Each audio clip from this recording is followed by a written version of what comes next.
अस्सलाम वालेकुम वरहमतुल्लाहि वबरकातुह। औज़ु बिल्लाहि मिनश शैतानिर रजीम। बिस्मिल्लाहिर रहमानिर रहीम। या अय्युहल्लज़ीना आमनू कुतिबा अलैकुमुस्सियाम कमा कुतिबा अलल्लज़ीना मिन क़ब्लिकुम लअल्लकुम तत्तक़ून। ऐ ईमान वालो, तुम पर रोज़ा फर्ज किया गया है जैसा कि पहले तुम्हारी उम्मतों पर फर्ज किया गया। रोज़ा ताकि तुम मुत्तकी बन जाओ।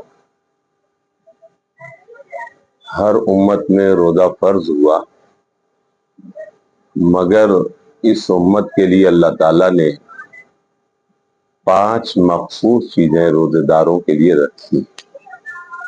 मुस्नद इमाम अहमद इब्न हम्बल रहमतुल्लाह अलैह में है कि हजरत अबू हुरैरा रज़ी अल्लाह ताला अन्हु से रिवायत है कि रसूलुल्लाह सल्लल्लाहु अलैहि वसल्लम ने फरमाया, मेरी उम्मत को रमजान में 5 ऐसी खसलतें, खुसूसियतें अता की गई हैं जो इससे पहले किसी को नहीं दी गई। नंबर 1, रोजादार के मुंह की बू अल्लाह के नजदीक मुश्क की खुशबू से भी ज्यादा पसंदीदा है। नंबर 2, फरिश्ते उनके लिए इफ्तार तक मग़फ़िरत की दुआएं करते रहते हैं।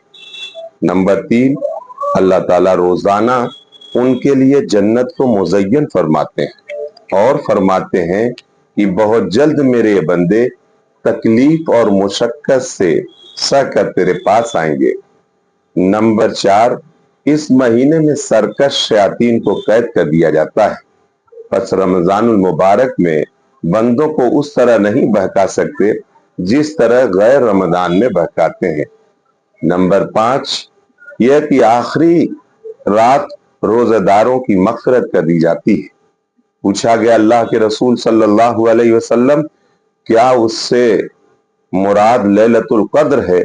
फरमाया कि नहीं, मजदूर को मजदूरी उस वक्त मिलती है जब वो अपना काम पूरा कर ले।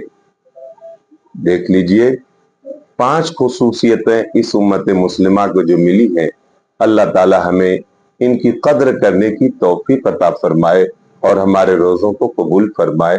शुक्रिया, जज़ाकल्लाह खैर।